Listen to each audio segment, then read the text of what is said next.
Welcome, connoisseurs of fine common cardboard, to today's live stream and to this Let's Build for cPDH, where today we are going to be tackling Amber Grisselow Mall with the background Agent of Shadow Thieves. For some Rakdos Amber action, we're going to try to cast Ancestral Recall for free every attack, every turn from turn 4 or 5 onwards with Amber's ability.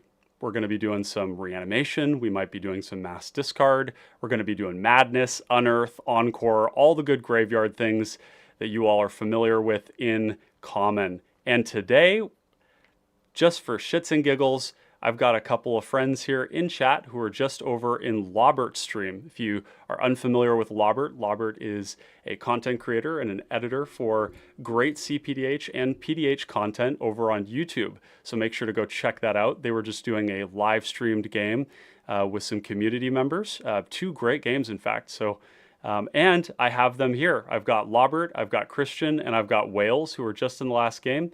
How y'all doing? Good. I'm doing great. Doing great. Yeah, we've got a little 4x4 action here. And I figured, yeah, why not? You know, I'm going to need quite a bit of help on this Let's Build today. Because when I started working on this list, it was at the end of a long live stream with Chris, One More Games MTG, who we were working on, what was it? It was on... What's that Rakdos commander that draws cards when they die in combat or you ping people? It's Garna Bloodfist. Garna Bloodfist of Keld. Yeah, Garna Bloodfist of Keld. So we were working on that list, and we were really trying to make this like mid-range, like proactive mid-range commander work. And there were a number of problems we ran into with it, where it just felt like there were other things that we could be doing. And as we were kind of ending that stream, it was like, whoa, like what about trying out Amber, Agent of Shadow Thieves, as like a proactive mid-range deck? And so we started working on it, and it was quickly apparent that we were going to have like 180, maybe 200 playable cards in the deck. So that's why I figured I'd just hang out with the folks from Lawbert's stream and work on this a little bit together. So let's go into our camera here. Pardon me, my stuff is a little bit messy right now, so I may have to flick through a couple of different... There we go. Yep, there we are.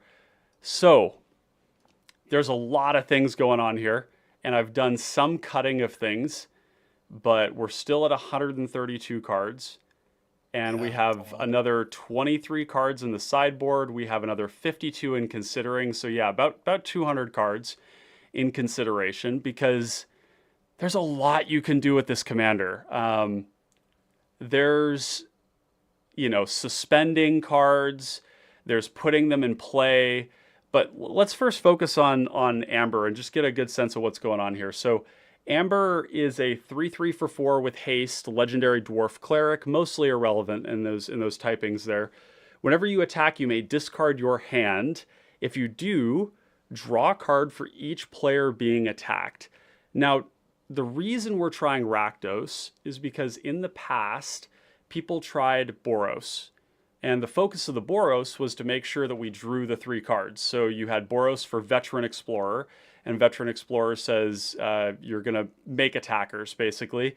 And then those attackers are kind of feeding the attackers to get more attackers, and then you're constantly drawing the cards. But the problem was that Amber would just die in combat. She's just a 3/3. She's just a little 3/3. And so it wasn't able to reliably attack every turn, and that was a problem. So what we're doing is pairing Amber with Agent of Shadow Thieves. Agent of Shadow Thieves allows you to gain Indestructible and Death Touch when you attack. So this is going to ensure that we can attack every turn with Amber.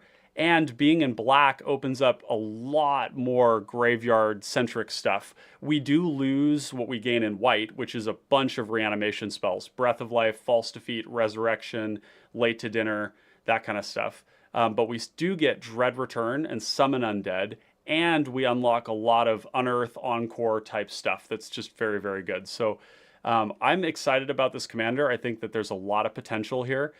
For just a really good Rakdos deck, but it's gonna be hard. So that's why I got my friends here to help me tackle this together. So we got some folks in chat. We got Sniffhow, the man, the myth, the legend. Welcome. He says, man, I used to think Mayhem Devil had a problem with always having 200 to 300 potential cards for the deck. Rakdos card quality is so delicious. Yeah, Rakdos is quite the vibe.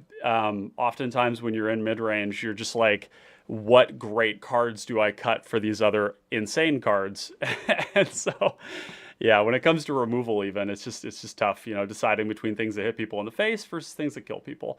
And always says, but nowadays I think it's just a Rakdos problem. Yeah, it is, and it's a good problem to have when you've got a lot of cards to cut. Don't you think, guys? That's a pretty good signal. Yeah. It's a good indicator when you've got that many cards you need to choose from. And it's going to force us to get really like serious about exactly what this deck is trying to do. Whereas sometimes you can kind of like be in a lot of different camps. This one's going to really say like, well, you can really overload on that effect and go hard on it. So you guys have had a chance to look at the list. And you've probably noticed that we have Madness stuff, we have Encore, we have things like Unearth, we have cards like Escape cards. We have, what's the other one called? Encore, I think we already said that. We've got the cycling cards like the Crag Smasher Yeti, the Troll of Khazad-dûm, Oliphant, Twisted Abomination, that kind of stuff. There's a lot going on here. We also have Suspend. And basically one of the ideas that I wanted to maximize on is like, the most broken thing I can imagine is like drawing 4 cards a turn manalessly, because the cards that we're discarding are either being cast or they're castable from the graveyard.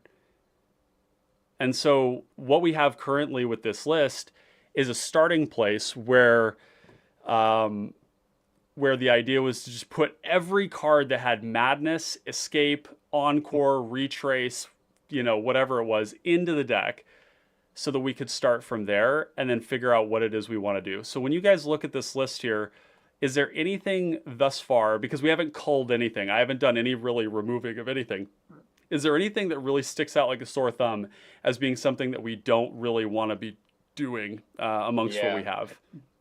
I had a thought. And so how about we'll start with you, Christian. Is that your voice? Oh, yeah. Awesome. Yeah, perfect. Voice. Cool. Yeah.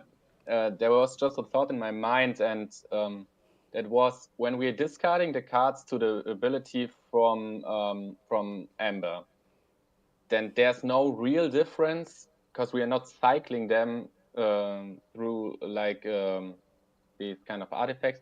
There's no real difference if we can cast the spell normally, or if we have to pay the Madness cost. Because looking at Fiery Temper, what is Fiery Temper? It's just a lightning bolt that lets us pay 1 if we discard it. But when we could also just have Lightning Bolt. Swap in a Lightning Bolt, the card is in 99% better. There is Alchemist's Greeting, though, which deals 4 damage for Madness, 1 in a row. Yeah. And so the idea here...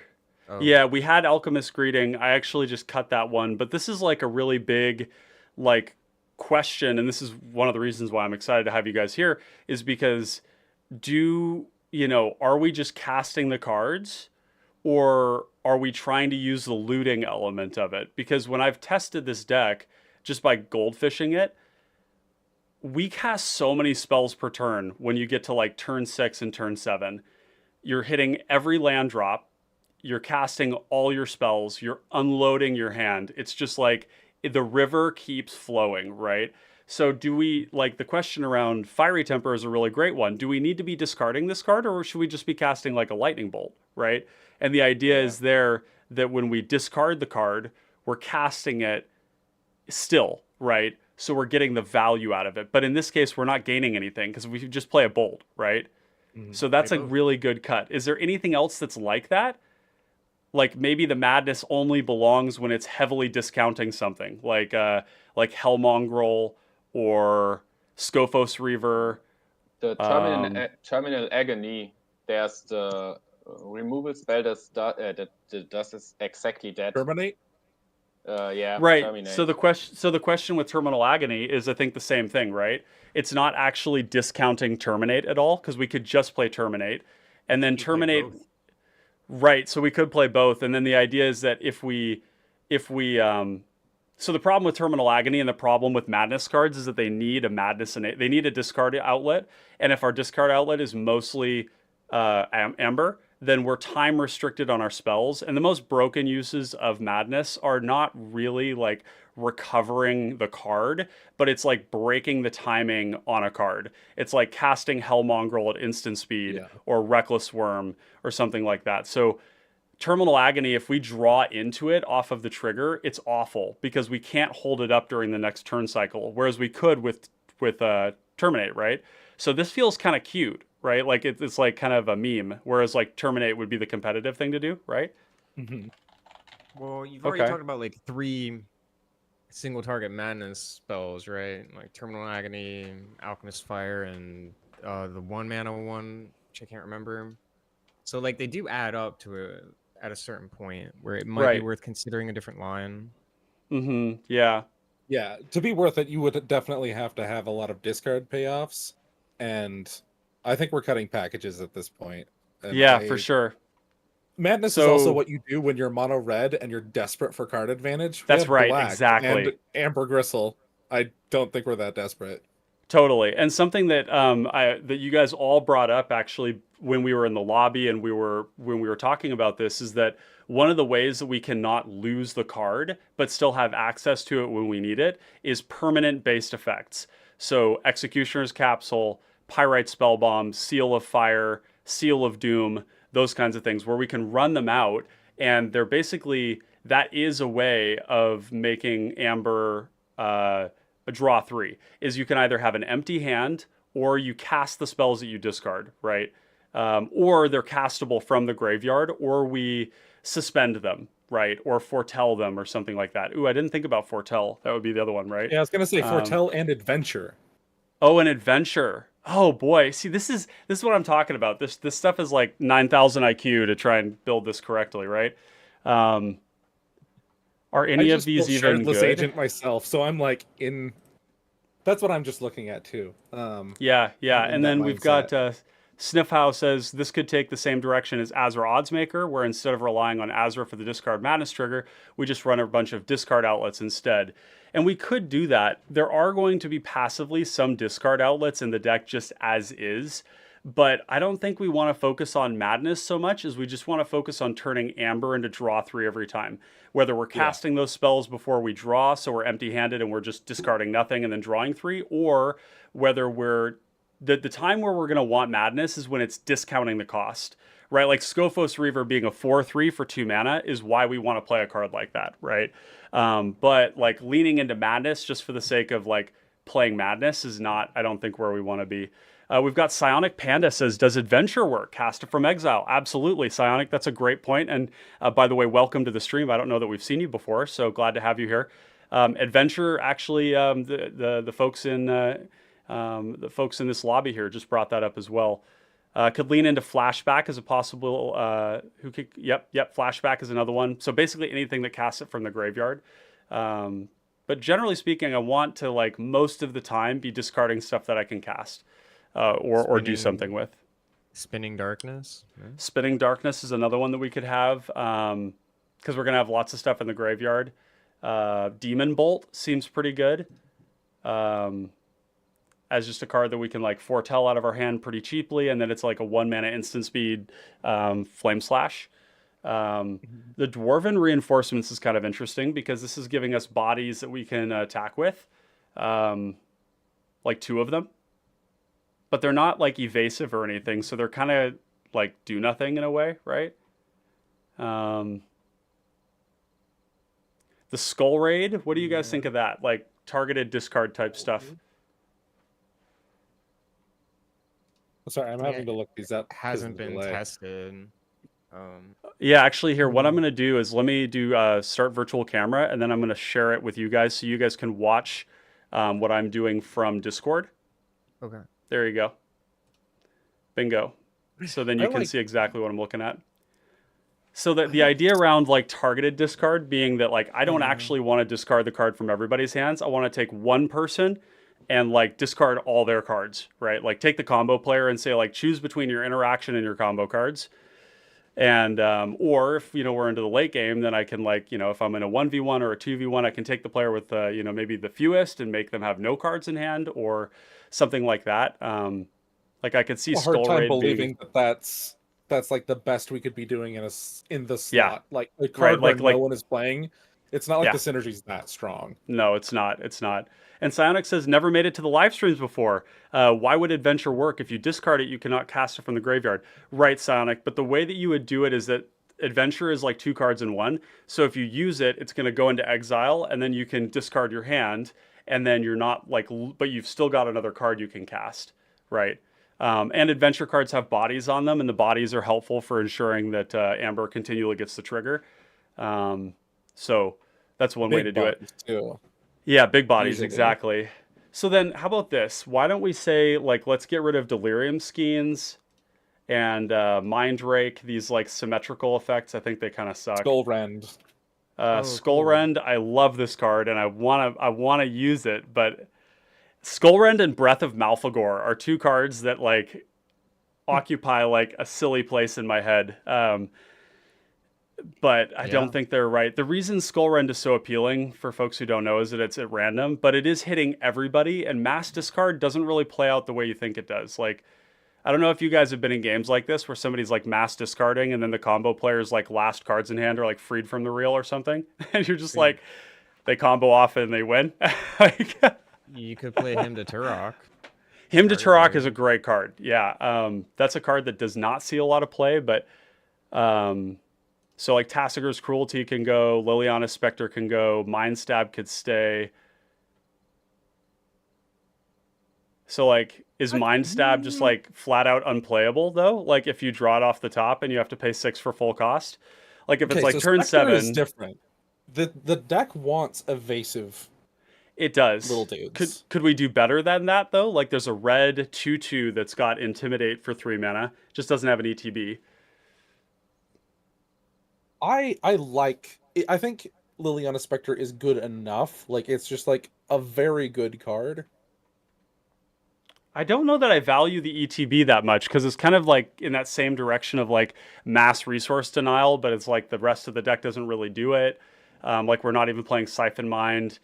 But you need So dudes to attack the other players. So that right. That's a good point. And so if we take a look at our threats, our threat base is actually really, really good. We've got a lot of cheap stuff here between the I'd be 1 mana cutting, like, flyers and Dothy fears. Marauder first. Dothy Marauder. Dothy Marauder is the 4 mana one, or the 3 mana 3/1. Yeah, that one. It's basically unblockable though, right? And I could be like, if we're 2 Yeah, might but be why- my ceiling for like how much I even want that. So maybe I would say cut Liliana Spectre and start shaving. Let's get rid of all the drop. discard. I don't think the mass discard's going to be where we want to be. I just feel like that like I was kind of going down that line of thinking like, what if we did really big mass discard, and because we have ways to like cast the cards off of the discard, that we're not really losing them, and we're having to discard our hand anyway, so everybody goes into the dumpster with us. But like, I don't know. I don't really like these like strategies where we try to like 3v1 the table from like turn 6 onwards. And like mass discard pisses people off. Like there's a social game here that you have to be very cognizant of like, if you start doing that to people, people are gonna act irrationally, right? Yeah. I mean, I had to stop myself from like I feel the urge, but yeah, What about Raven's Yeah. Crime? One of my favorite cards. It'll Raven's let you do Crime stuff with could be your good. Lands if you just draw a bunch of lands and you have it in the bin. right. So Raven's Crime, this is the interesting is that like generally speaking, I think like discard is often much better targeted in this format than it is not, even though it's only hitting one player. Like Hymn to Turok is probably like a wildly underplayed spell for that reason. Because you're generally speaking, like it's towards the combo player, right? It's not, it's like anti-combo. So like Raven's Crime, the idea is you would what? Like Maybe you draw into 2 lands, you like pitch cast this twice, point it at 1 player, and then you like discard nothing and then move on. Just turn That it could be into a powerful something to finisher. do. I That's agree a with really Raven's Crime. Yeah, I mean, that's actually pretty gross in the late game, because if you just discard it and it's just sitting there, then in the late game, when you're in a 1v1 or a 2v1, you just start emptying their hand, right? You draw 3, you have Yeah. 2 lands or something, and you just use it twice, and that's pretty punishing. I mean, I think that would tilt the crap out of me if I were on the other end of it. There's Flame Jab too, which deals a damage. Flame but Jab, yep. I don't know. Another retrace card. Those are. So we can keep Raven's Crime. Let's do that. What about, so for the removal, which of these here do we want to cut first? Do we care about these? Like Murderous Compulsion seems kind of bad, because if we draw it off of our trigger, then we have to use it during our turn, and it's not discounting it with the Madness, so it's very time restricted. Let's get rid of Murderous Compulsion. Maybe we just want to be on first. like Bolt, just Bolt. Yeah, both Yeah. is better. It And, goes face, and this deck cares, so. I have a card in mind. I don't know if this card is heavily played. Do you think the Blank Goblin would be good?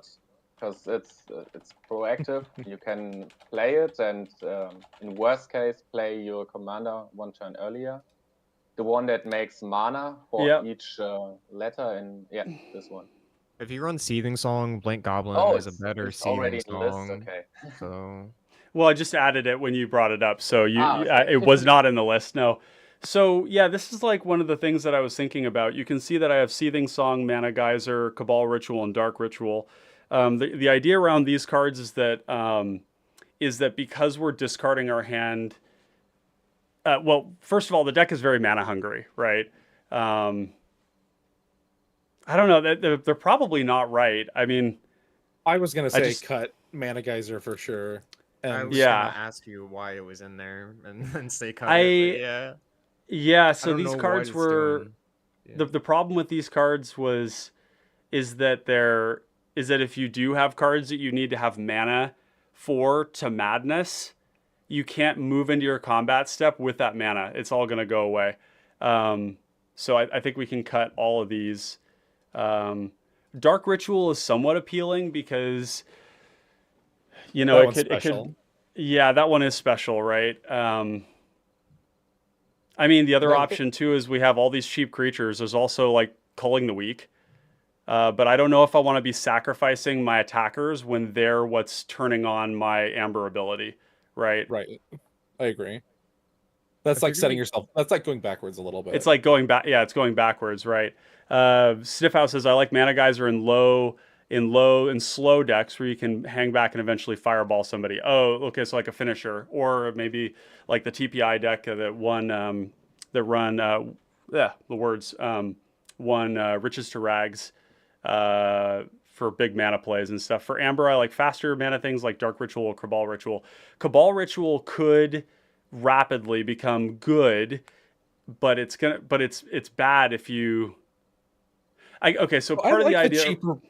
I like the cheap ones because you can just like slam your commander and your hand is empty and you're like, okay, we're drawing cards now.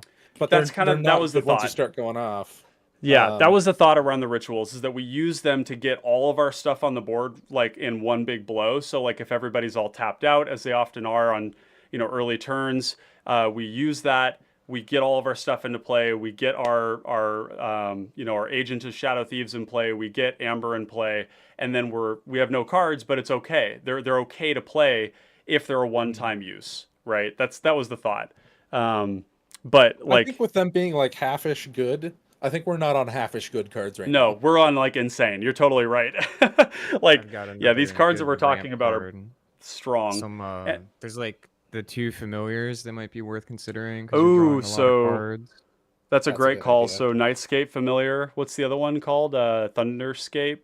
So Yeah. Familiar. Let's look this up here. Grab it up. Yeah, this is great. So Nightscape Familiar reduces the cost of our red cards, and it's an attacker. So that fills both of our things. And then we have Thunderscape Familiar, which actually, does the same thing. I like these. Because like in a pinch, if we're maybe we've got a lot of mana. Well, actually, these cards are also going to help us cast a lot of spells, aren't they? Because if it's discarding everything, then in a given turn, we might cast things before combat, discard our stuff, and then cast them after combat and get like a discount on 2 to 3 spells, right? Like it's possible. I've done it in Rilso where I've gotten like way more than 1 mana off of these, off of those creatures. So I like those. I've got Ornithopter in here, so that can help attack as well. Where are Why the do you cards? want attackers? Because Amber needs creatures attacking each player. Oh, Yeah, so that that's makes why sense. we're prioritizing like having mana sources in a sense that are also attackers. Yeah, I didn't catch that part. I just thought it was discard, draw 3. Oh my god, right? Those Imagine. to be decent attackers, we need evasion. Yeah, and these Like- ones don't have them, so this is only in a pinch, right? Like in a pinch, we can try to get another card. So like, say we're flooded out on mana, we can get that extra card by just throwing in one of those attackers, right? And in the case of Nightscape, you can always regenerate it. So, so I like here's Nightscape the- more than Thunder, but I've been thinking about what I would do with this, and I think my goal for the deck would be to have as much like 1 and 2, maybe 3 cost spells yeah, that low I'm going curve. so that I might be able to play draw spells again. Like, Oh yeah, make sure you're playing like Night's Whisper and the things that like sack a creature to draw to. I think yeah. Just, So the just cards to, like, that- be so proactive and go fast, and maybe if Amber's not there, still function very well. Interesting. Yeah.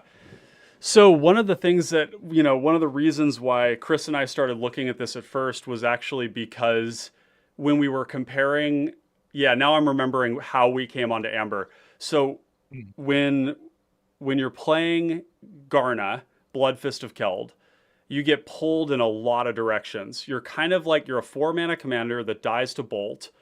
So if you go fast and you try to like combo, or if you're going fast and you're trying to be aggressive, you can be very easily blown out and disrupted in a way that kind of, you just don't play the game, right? So if you play mid-range, then you present a threat slower and you're more likely to be able to do your thing, is the idea. And the problem in Garna is that you need to have the 3 ingredients of any aristocrat deck, which is sacrificers, a payout, and food. And when you start adding up the numbers on that, it actually drives out the ability to even run removal in the deck, or like sweepers, or like answers to anything, or protection. It starts to get really, really like weird in the sense that, so Garna is giving us draw and it's giving us pinging damage. And so, but you have to do it at the sacrifice of your creatures. So you have to play creatures out that turn into new cards with her ability. And Gut is much better because Gut says, I have your threats and I have your pinging all in the command zone. All you need to do is feed me. All you need to do is give me food. Gut says, give me food and I will give you an army. And that's really simple. So you save a lot of slots in your deck. My Gut Throne deck has like 34 pieces of food in it because that's all you need to do. Protect Gut, resolve Gut, make an army, right? Very streamlined. You don't need to have like this A plus B plus C thing going on. And so the thing with Amber is that because her trigger draws so many cards and because she discards your hand, the idea is that we don't play draw cards. And that opens up our deck for other stuff, right? That we just like, we get to cheat on cards in our deck. We just don't need to run any of that stuff. We don't need to, right? It's kind of like Corpse Augur does the same thing. It says like draw 7 cards in the command zone. And so like you don't need to cast Night's Whisper. You don't need to cast Read the Bones. You don't even have to have them in the deck. You just play a ton of threats and a ton of removal. So that's kind of the idea with Amber. And also if we draw cards, don't we just have to like discard them? So like if we do get up to like 5 or 6 cards in hand, which does make the Village Rites and the Corrupted Conviction thing that you were talking about, Christian, kind of problematic because we're not likely to have the card that we need in hand to reset it with a pacifism. So it has to be kind of reactive. So something like Feed the Swarm. So what are the other... There's another Enchantment Destruction card that just came out, right? The 5-mana one. Destroy enchantment. It's called Shatter the Oath. really cool art. Yeah, isn't that nice? Oh, this actually gives him +1/+1 too. This is so expensive, but like I imagine we have the mana to cast this if we're getting pacifismed, right? So if we cast Amber on turn 4 or turn 5 and then somebody pacifisms it, then we have enough mana for Shatter the Oath. Is it instant? It's not, no. So it's like very narrow. We could also play Ghastly Death Tyrant. We could play the other one, the other 6 mana one, and then they could be reanimated. That one is Sacrifice Enchantment, which for decks that play pacifism effects is not going to be consistent. That's the Baleful Beholder. You could play Farika's Libation. I'm still hunting for cuts. Yeah, no, that's a yeah. What about what about Hellmongrel? Okay, so Hellmongrel. It is a it's just- discard outlet, so all of the madness stuff would be usable at instant speed. But it's But it's just, not like amazing as a 3-mana 4/3, is it? yeah, I don't think it's- so. Like compare that to Grizzly Survivor, which says, like go to attack, discard your hand, add +6 power. It's an 8/3, or like, yeah, other stuff that's like benefiting from cycling and discarding better. So yeah, Hellmongrel that's- could go. Yeah. And then what about other madness stuff like Twins of Mauer Estate? This one here is a 3/5 for 3 when we madness it. I'd cut it. Yeah, it's like not that great. Like we Yeah. want cheap stuff. And I also think we have to look at like 2 mana cycling creatures, if they really fit in our curve. Because what is the cycling on turn 2 really what we want to do for 2 mana? No, it isn't. It isn't. We're going to be trying to play a rock into a 1-drop, or we're going to try and play a 2-drop. Yeah, I mean that's a really valid point. These do fix our mana, but we're already playing Oliphant, and I think I liked these because particularly the Gloomfang Mauler and the Crag Smasher Yeti can take these evasive creatures like Changeling Outcast and like these Shadow Alley Denizen that have Intimidate, and they can make them into 3/3 unblockables, which is strong if we reanimate them. But we really only have 2 reanimation spells in the deck. We have Dread Return, and we have Rise 3 of them. Rise Again, Summon Undead, Dread Return.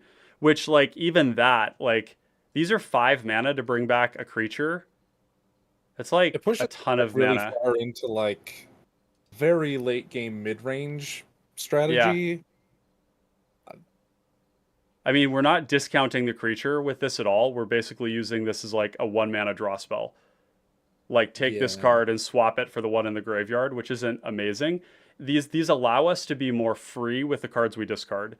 And the reason I wanted them is I wanted to be able to discard like Gary and then use it a bunch of times from the graveyard. But I don't think these are good enough. Dread Return is good enough. But maybe it's just Dread Return and call to the Netherworld. And maybe in that case, we play Blood Fountain instead.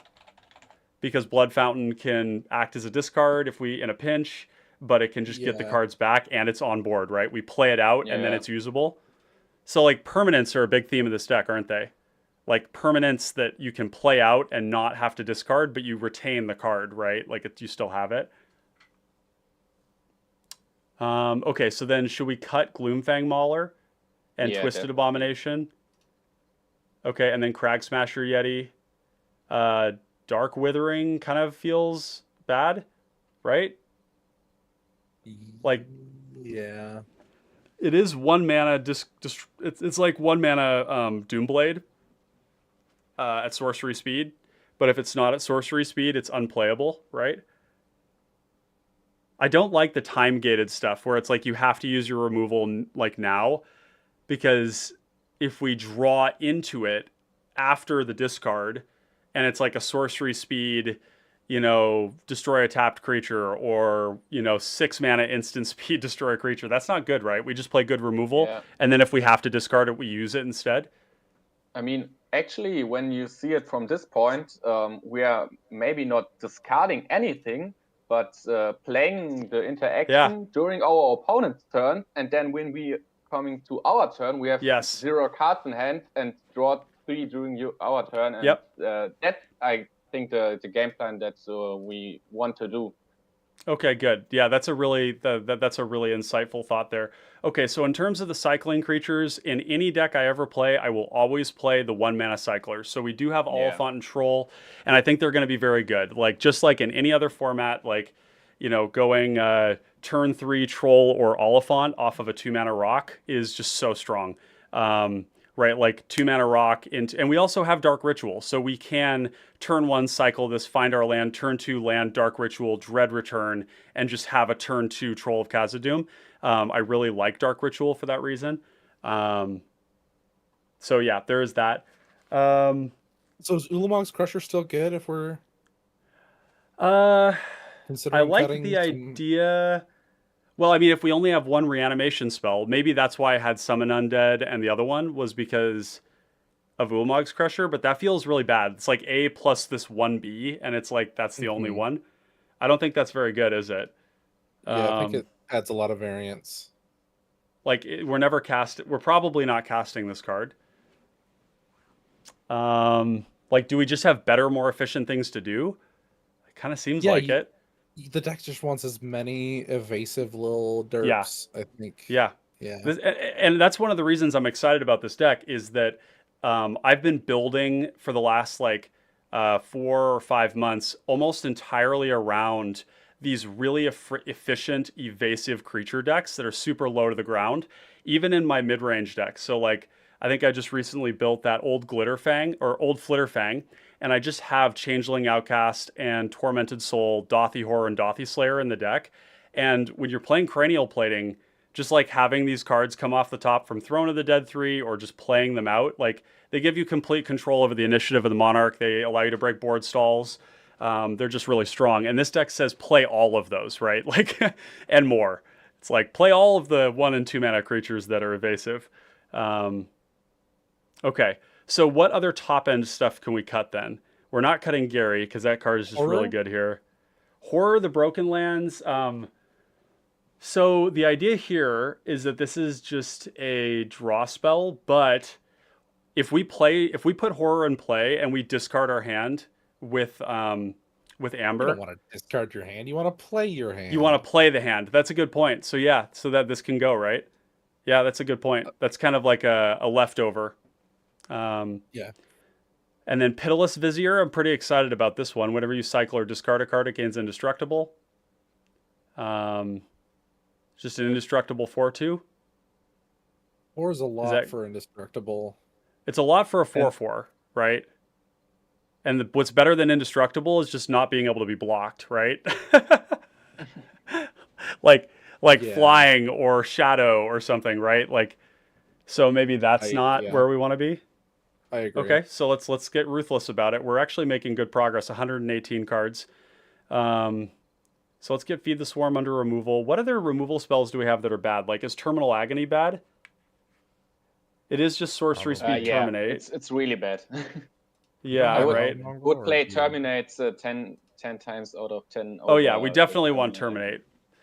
So when we're playing Madness card, the idea around Madness is that it's allowing us to advantage cards like Hellmongrel, because Hellmongrel gets an ability from the discard, but you're not losing the card, right? But that's not the deck we're playing. Yeah. Right? So that's where the Madness stuff doesn't actually make as much sense. So there's another one like Senseless Rage or like Distemper the Blood. Do we actually care about these cards? I've been looking at them. I'm not sure now. I mean, Distemper the Blood does give trample, which is pretty good with... in my playtesting, like I assumed interaction at every turn for the first 3 turns that I had Amber out. And trample did turn out to seem really good. Like that's one of the reasons why in the sideboard I have cards like Deviant Glee, Gruesome Deformity, Tillinolly's Crown, because one of the other things is that Amber just gets big. Like Amber just like, I mean, Trample is really nice because combined with the Death Touch from the Iron Throne, you trample Impossible with to block. one death touch over any creature, and it can be a nice finisher in the late game, the Distemper of the Blood. When you draw it and it's like your commander's already maybe a 10-10. So what I Yeah. prefer is things like Beamtown, Beatstick, and Sticky Fingers that give menace, Yeah, because your yeah. commander should be getting Death Touch, right? Oh yeah. No, it already gets death touch. So then the menace is really good there too, isn't it? So Yeah, then that's a hard block of like give up 2 creatures. So type equipment O is trample or O menace, right? Or O, I don't think there's anything for shadow or O fear. Let's just see what comes up here. So we've got Beamtown Beatstick. Oh god, Dredging Claw is such a cool card, but there's just not very many uses for it. Narfi can use it.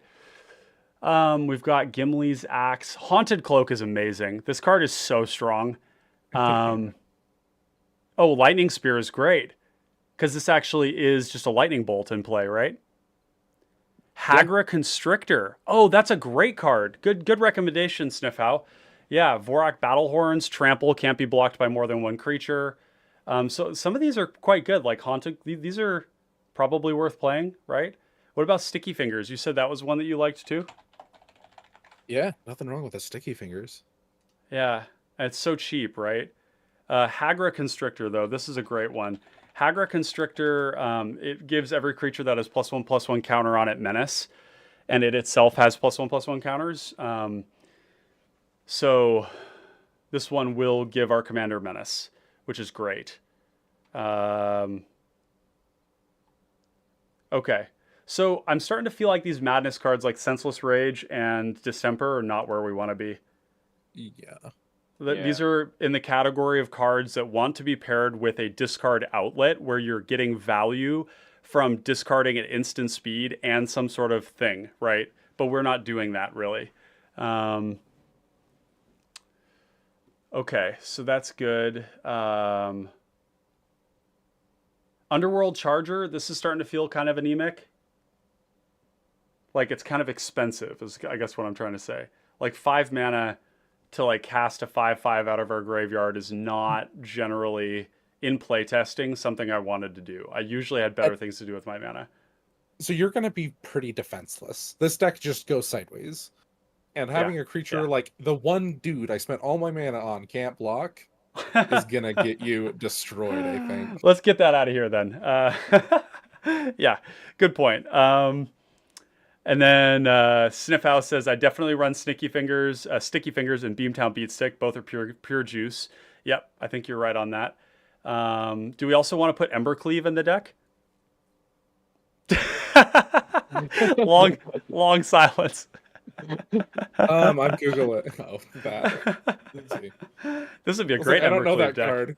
Is it mythic? I don't know. Yeah, it's totally a mythic. It's like double strike. It's just, it's this amazing, amazing card. Mythics don't exist. Yeah, they don't exist. Yeah, they're not real.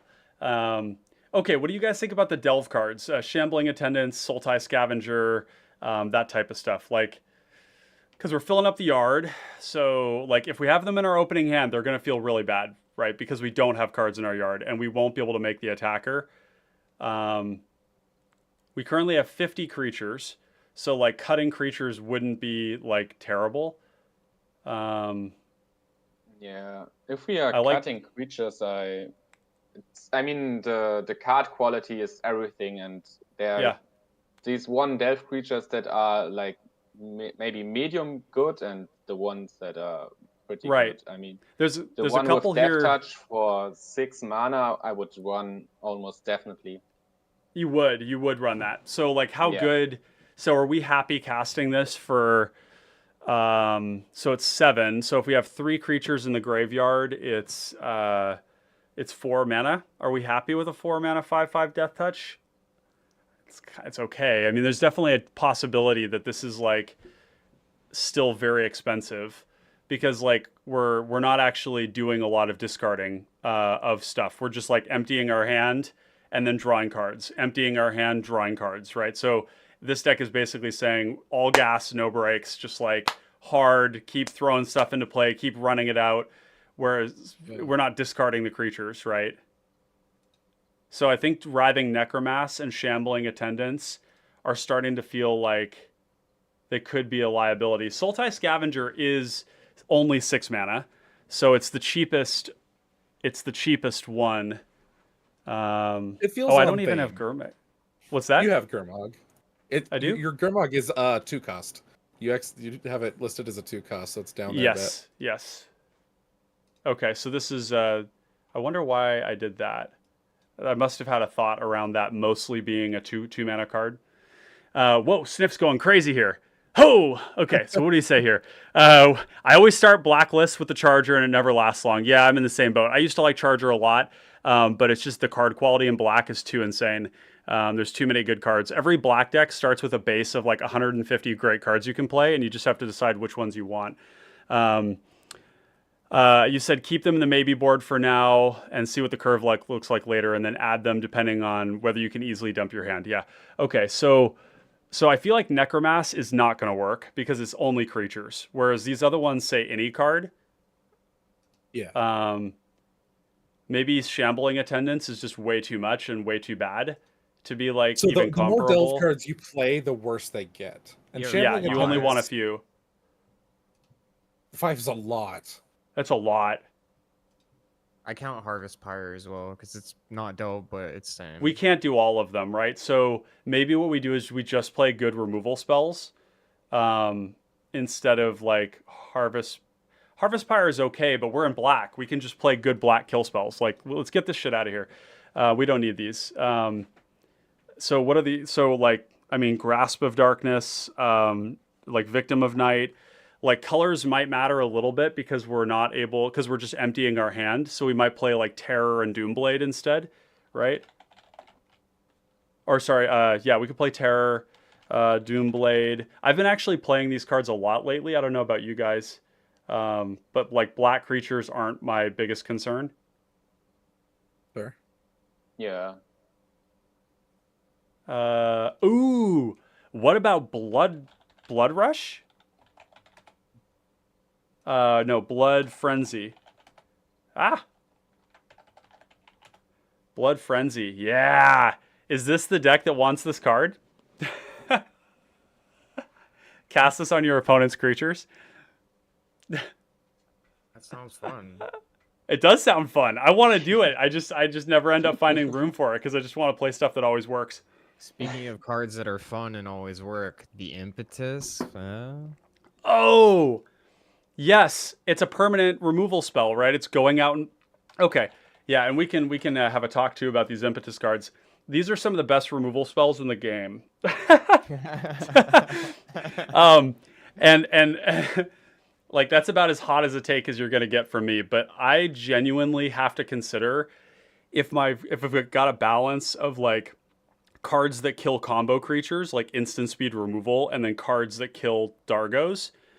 Like Parasitic Impetus is better than Oubliette at that job of taking a commander and removing it because it's saying, no, the commander now goes as somebody else and does your job for you while benefiting you. And if it doesn't, then it's a 2-for-1, right?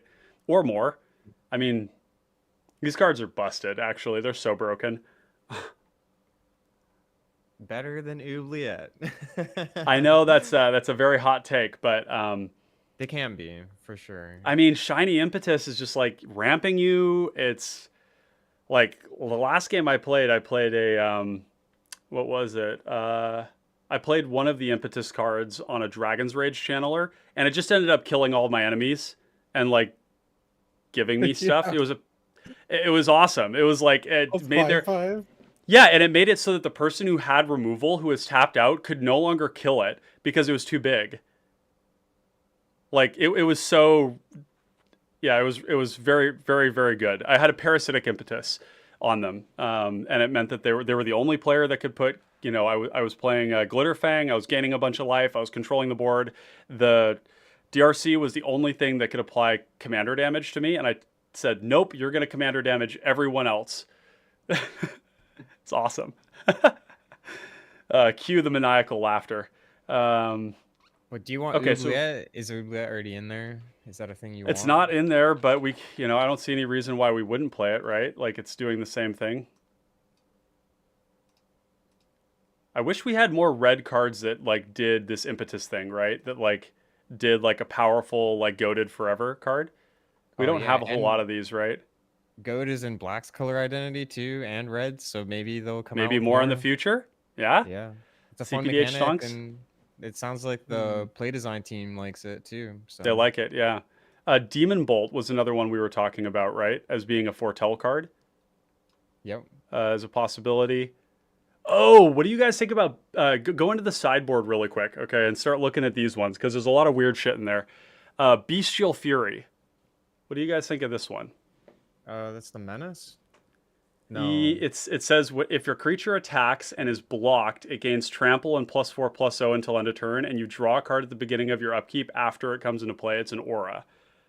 I think this reads unblockable for Amber, right? This probably gets Amber killed, in fact. Yeah.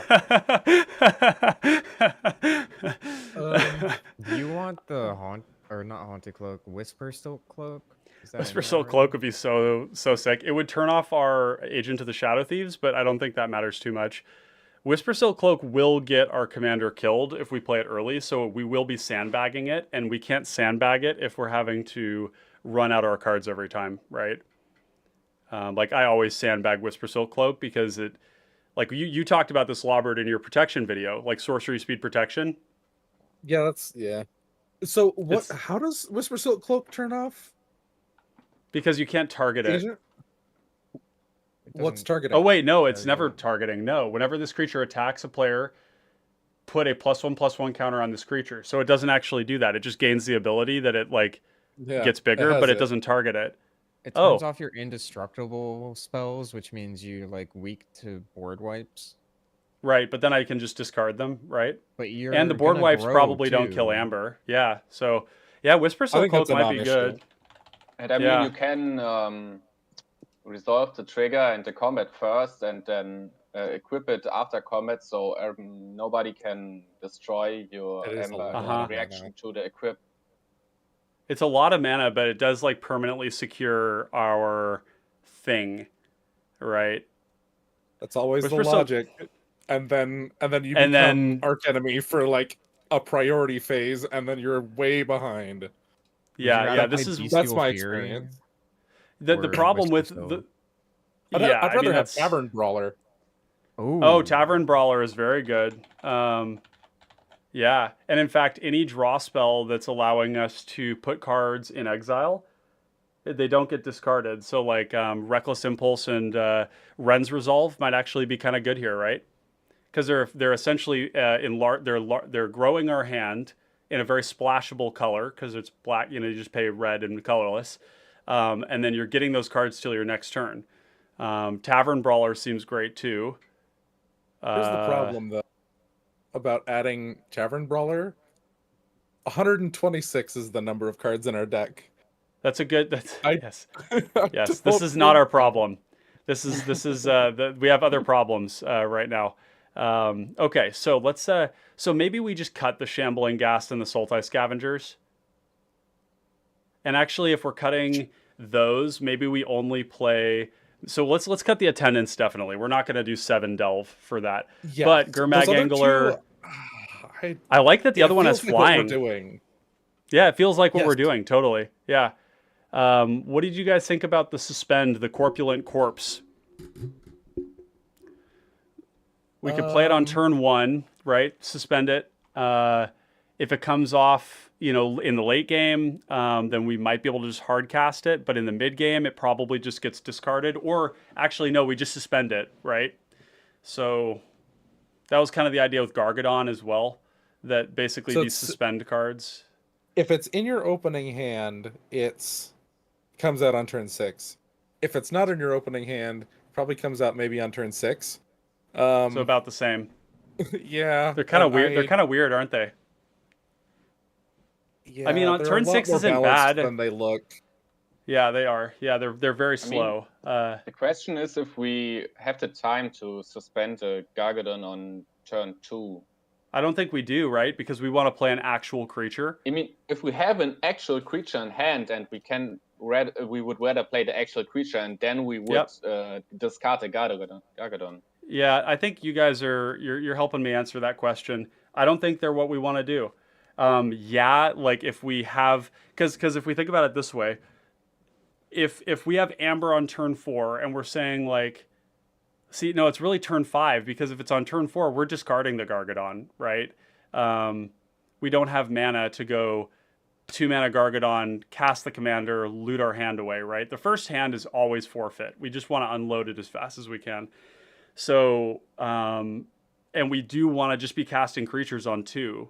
Even on 3, we want to be casting creatures. We really want to set it up so that we're like turn 1 creature, turn 2 creature, turn 3 creature, swing, and then we get the full, 3 to 4 creatures attacking, and we get the full draw 3, right? So we do not want to be doing suspend for these cards, because in the best case scenario, we draw it off of the trigger on turn 4, and then on turn 5 we suspend it, and then it's coming down on turn 10? Yeah. That's not good. Yeah. Okay. Yep, that answers the question. Reckless Worm is also a cut, because a lot of the time, if you're this one discarding, is a 4/4 trample for 3.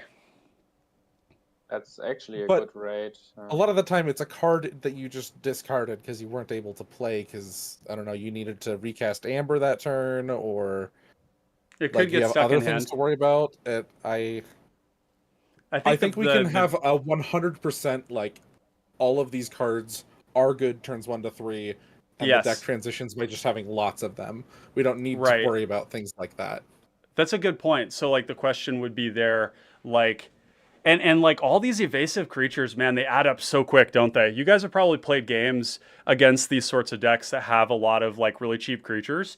And the fact that they come down so early means that they end up dealing a lot more damage than bigger, more expensive creatures, right? Like, yeah. Changeling Outcast does a ton of damage because it feels so shitty to kill. Like you're gonna spend your premium removal on this like 1-drop that they played on turn 1? No, unless it's got a cranial plating. And in that case, you've got bigger problems. So then what we're saying here is that a card like Reckless Worm, because it's only castable with Amber, in the early game is clunky. Yeah. Is that kind of the idea? Exactly. Like, so we just want cards that we can play. So this gets more to the heart of it, right? We're not a Madness deck. We're not a deck that's looking to use Madness. We want to empty our hand, discard nothing, empty our hand, discard nothing, right? Over and over again. Yeah, and I would cut Scrapwork Rager. Just Scrapwork Rager. Instead of being slow. Where's that? 4-cost creature. Artifact. Did you already cut it? Scrapwork. Oh no. I haven't. Yeah, it's pretty slow. Because the point is, I mean, we don't have infinite mana, and during which turn would we like to use 4 mana to make a 2/2 to attack someone with a 2/2 and draw a card that we have to discard unless we actually can also play it, but we already have spent 4 mana on a 2/2. So there is a purpose around the unearthed cards. They aren't very good. There's only one of them that's really good, and that is, well, actually, Grixis Slave Driver is strong because it is actually giving you multiple bodies. All the unearthed cards have haste, and that's the big reason. So in a sweeper event where all of our cheap stuff gets swept up, Amber won't die, and we won't have attackers. You see what I'm saying? So like if somebody clears our board, then what we can do is we can unearth these cards and get attackers into play that are going to help us draw more cards with Amber, right? So they're not amazing. Like they're not super premium. I mean, I like Scrapwork Rager and I like First Sphere Garganta quite a bit because they both draw a card on either side. First Sphere Gargantua is like insane. It's crazy. This card is so strong. I don't think that Scrapwork Rager being 4 mana is too much. Like I like the 2 mana guy. I like the. You mean the Dredge Gauge zombie? Yeah, that one's good because it has haste. It works out of the graveyard. That's great.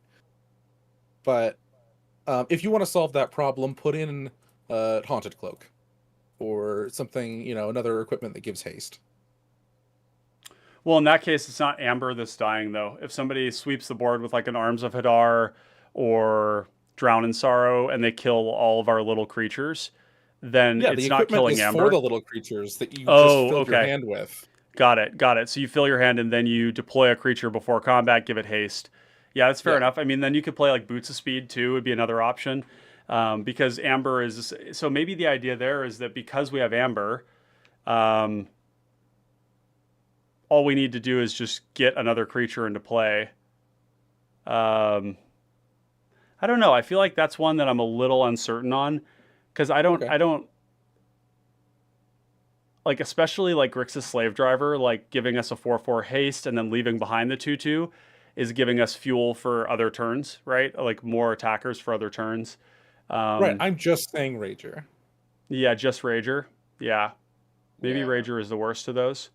Because It is the nice that it effect draws is a not- card, but But we're cutting also- those effects. You've argued against that a few times. that's true. Yeah. So Scrapwork Rager can go. The question is going to be when we play test, do we have enough stuff in the graveyard that can be cast where if we don't have a good draw, we do have something to do? Because I did have it a couple of times where I'd like, Ancestral Recall, draw 3 lands, and then what I was able to do was play a land, unearth something, or flash it back, and just have something to do. But I think that's kind of like playing to bad outs, right? Like if you draw 3 cards off of draw 3 lands off of 3 cards, like get fucked me, like that sucks. Like I guess like you know what I mean? Like that's not what's supposed to happen. You're supposed to draw 1 land and 2 cards, right? So yeah. Okay. So we're What just going about- to play the premium ones, and I do think we have enough unearth and other effects like Encore and Vault stuff. Scourge. Yeah. Yeah. Okay. These What Encore about, also- So we can cut removal. We only need, I think, 10 or 11 removal spells in the deck because we're going to draw so many cards off of Amber that we will find our removal. So which ones here are the worst? Would it be Demon Bolt, probably?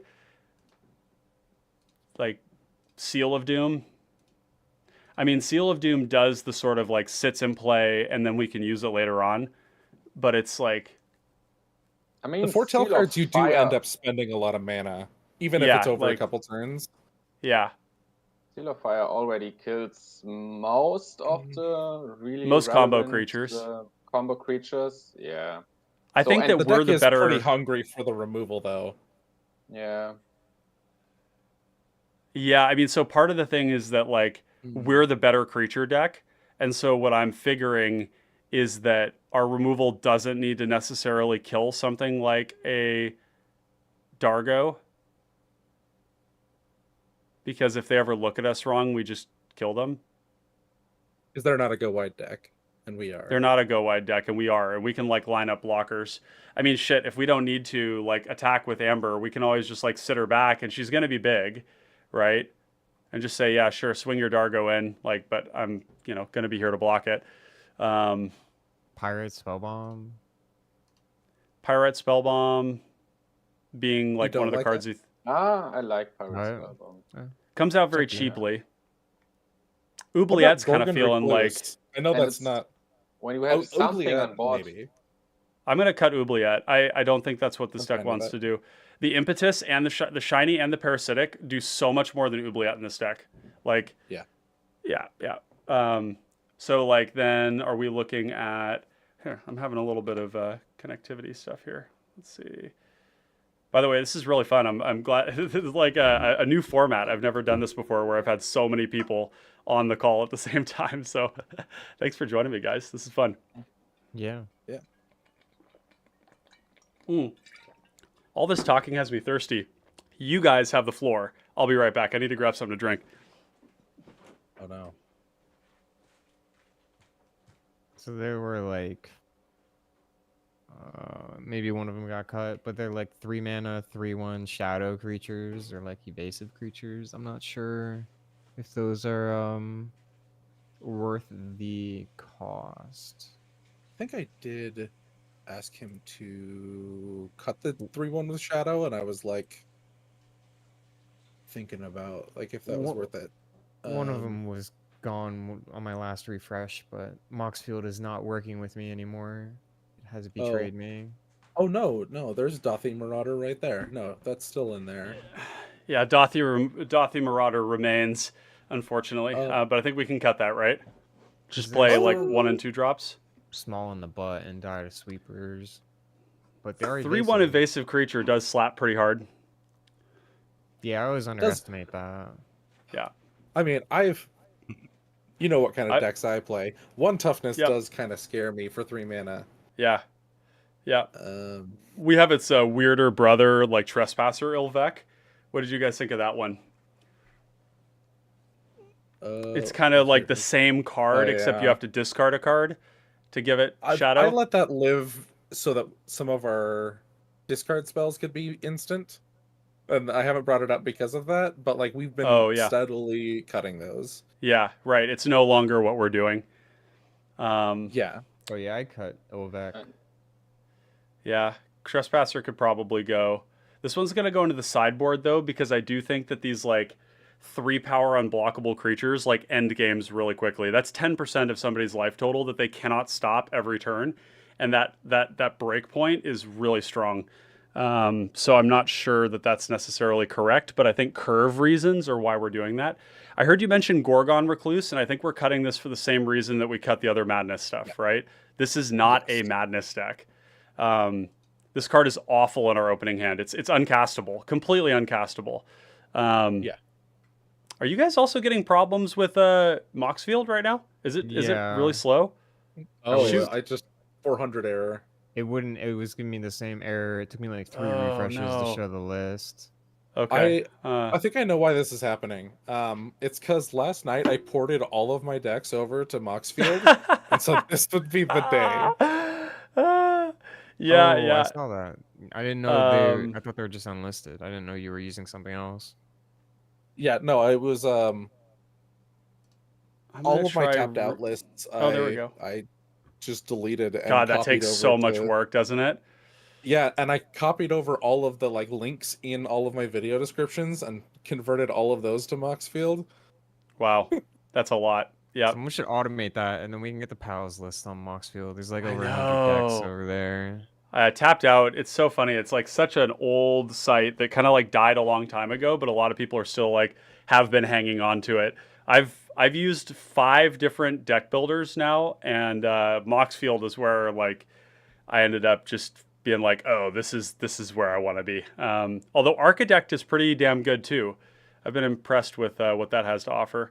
It's that the thing that really made me like, nah, I can't deal with this was that if you search a deck on Tapped Out, if you have new cards in there, they're terrible about updating stuff. So like half of my decks almost all of my decks were actually not showing up on the list, and they were illegal. And I was like, you know what? If people are gonna use my decks as like any kind of resource, I need to have it on Moxfield where they can compare it. And it's just like it was glitchy. And if you change the name of your deck, your links would no longer work. It would change the URL. Whoa. Oh, that's awful. That's terrible. So I was dealing with that for a long time, and finally I'm like, we're here. We're in Moxfield. Yeah. Well, and plus there's another element to this too, which is that Moxfield has like a social media platform coming out soon. And for everybody who's been like feeling weird about using Twitter, which I think is perfectly reasonable, like I could totally see like the Magic Twitter like moving there. Right, like it could absolutely happen, and I imagine that's part of what they're thinking about, right, with the design of that. It's something to do with that. So, okay, a couple of cards I wanted to ask you guys about. What do you think about Gluttonous Slug? This is a black creature that I'm really high on. That the upside on it is massive, and because we get a lot of cards, we're always going to have threats to make it bigger. And even if it doesn't get big, it can still attack, right? So I think the slug is where we want to be, right? This card is amazing. More slug in every deck. And plus, like, look at this flavor text, dude. No amount of salt will save you. God, that's so savage. Like, you just feel called out when you're like complaining and somebody hits you with the slug, and they're just like, no amount of salt will save you from this slug. You're gonna get sticky. Can you do me a favor? Yeah, what do you need? Can you remove Vampire Interloper out of the sideboard? It's a duplicate. Oh, yeah. There we go. Cool. Yeah, we can do that. And then what about... Okay, so here's another question. We have a bunch of cards like Surok Marauder is not actually unblockable. It's conditionally unblockable that we have a land. Now, we are very likely to hit a land drop every turn, right? Yeah. I But think like, the would this be worst. better as a flyer? Hmm. I think that one could be better as a flyer, like Ghastly Gloomhaunter, or like even Skulking Ghost, Yeah. or I would definitely cut the Shadow Alley Denizer, I think. which I one? had no idea Ghastly Gloomhunter That's existed. whenever another black Shadow Ally Denizer, whenever another black creature enters the battlefield under Oh, your control. this card is insane. This Do you card is think? Oh yeah. So I've played a lot But with this card, and okay, it's busted because this card can give Amber Intimidate over and over and over again, and most of the creatures are black because what we're but going for is evasion. so you have to hit a black creature like every turn, so this Yep. gets the And okay. sometimes it doesn't attack, but like on the turns, like this card in particular, and like Gut Agent of the Iron Throne, turns your menacing skeletons into unblockable skeletons. Um, it's like this card is like so strong that like I don't know, I feel bad when I don't include it in black decks because Yeah, okay. it's pretty unbelievably good. I see what you're saying though. It's like conditional on having a creature to like make it so that it can attack, but So the the reward on it is massive if you have more than one creature coming into play, I'm gonna things be like right back. that. So if we're also cutting Madness, do we cut Scophos Reaver as well and Blood Mad Vampire, or are these okay as 3 drops?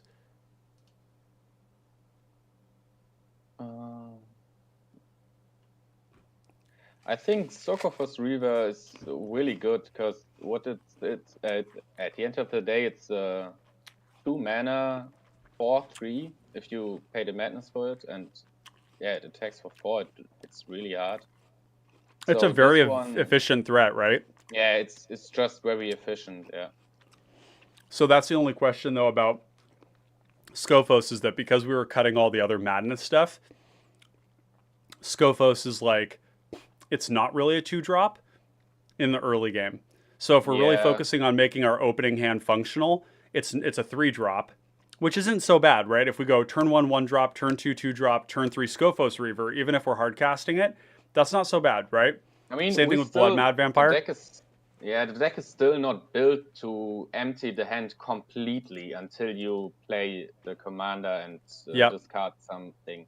So I think we have to keep the balance between these efficient cheap threats with good card quality and cards we can play in the early game.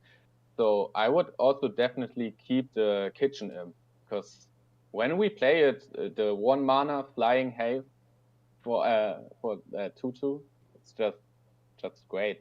2/2 in the air for 1. Yeah, absolutely.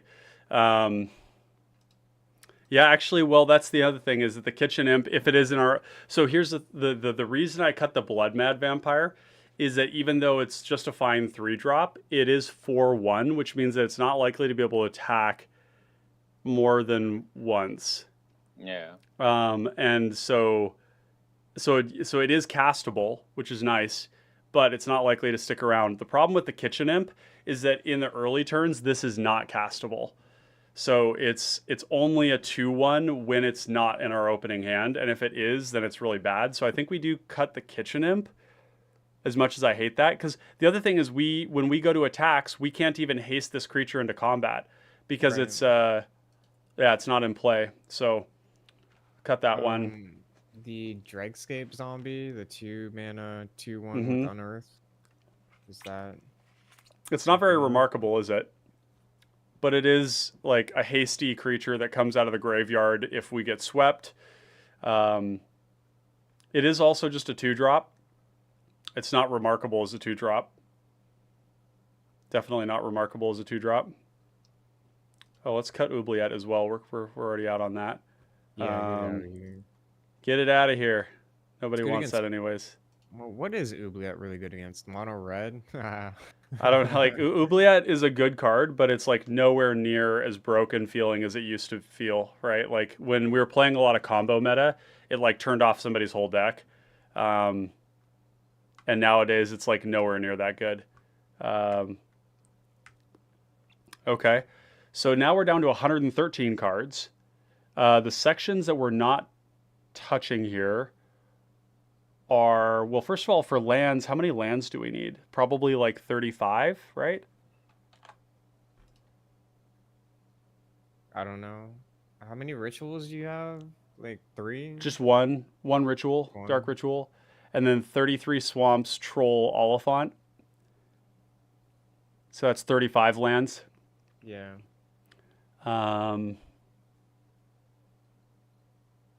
Yeah. Oh, there's scavenge cards too. I forgot about that. That's another weird ability that we can play here too. Scavenge? Yeah, it's exile the card from your graveyard, put a number of +1/+1 counters on target creature equal to the power. It's too Voltron-y, and they're overcosted, I think. Yeah, they're not good. There's two of them. One of them is 7 mana, and the other one is a 3 mana 2/2 with Swamp Walk. Yeah. So they're not good. Swamp Walk, you say? Yep, Swamp Walk. 3 mana. Yeah, 3 mana is a bit. it's a lot for that.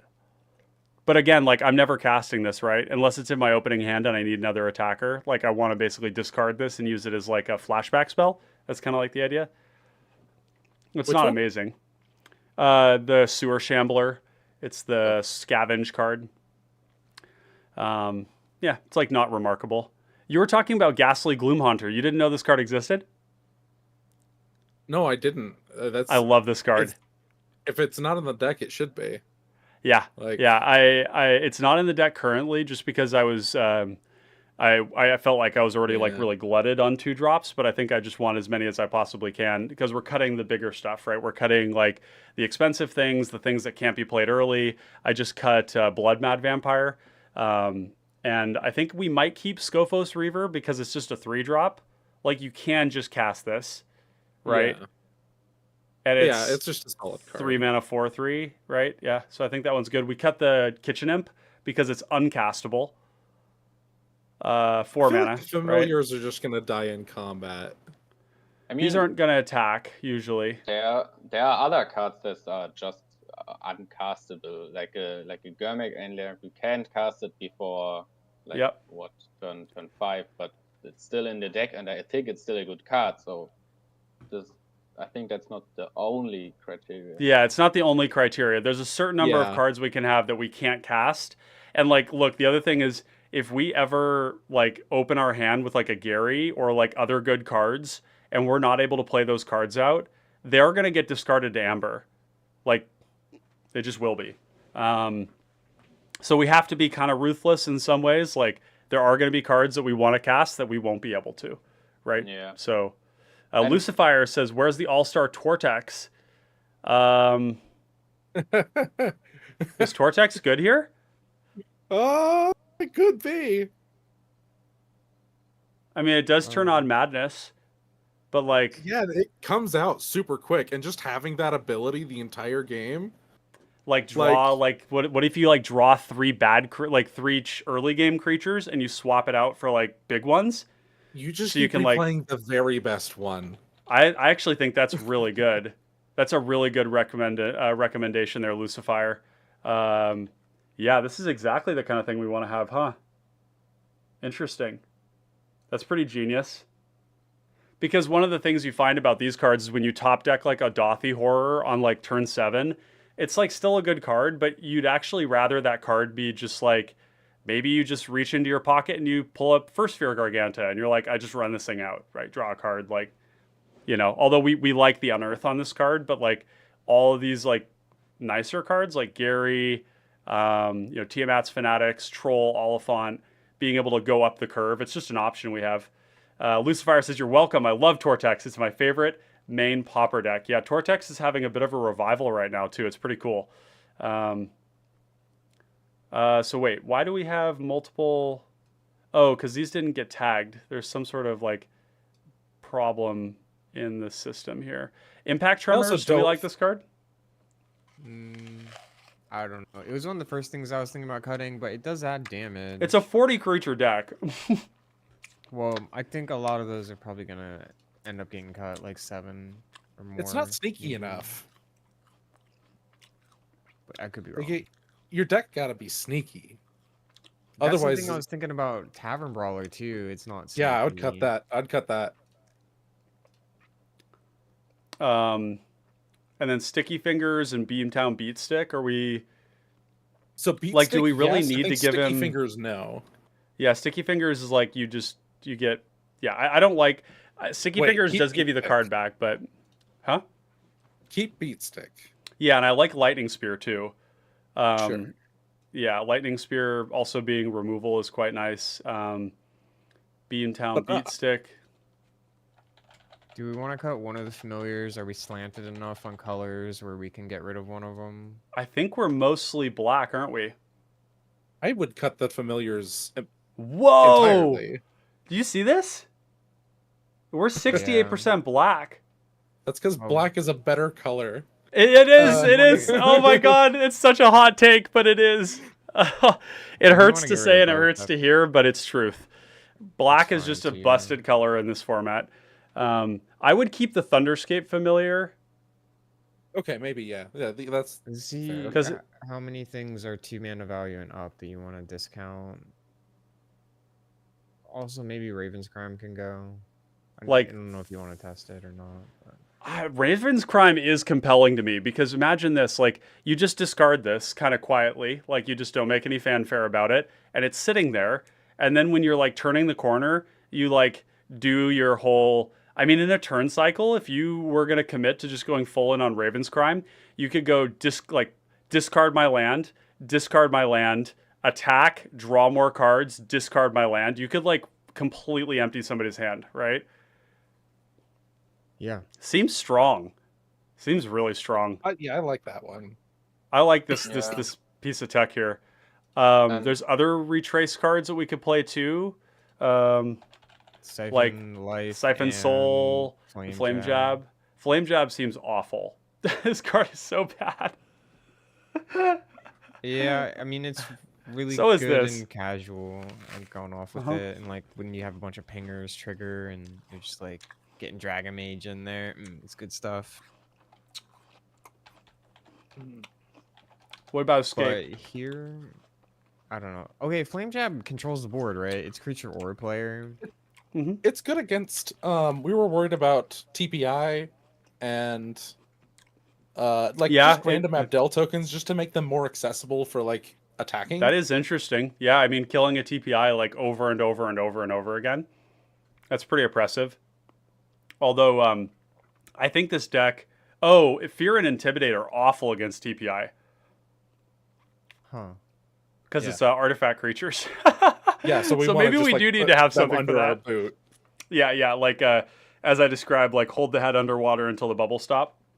Because if we're going Um, for like menace effects that control the like just the derpy 1/1s, the X ones Yeah. that are just like I just get rid of that. Then I have good attacks.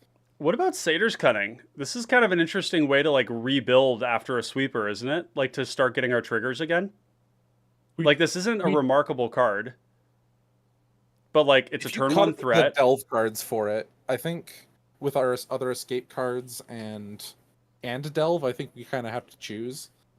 And delve is looking worse because they don't come out as early, regardless. Like, Oh, and here's another thing: is if we're gonna play Flame Jab, I would say we play Mogus's Favor instead, because Mogus's Favor gives -1 toughness, so it's a buff on like a 2-power creature. A 2 toughness creature, we can give it a buff if it's unblockable, like a Dothy Slayer, for example.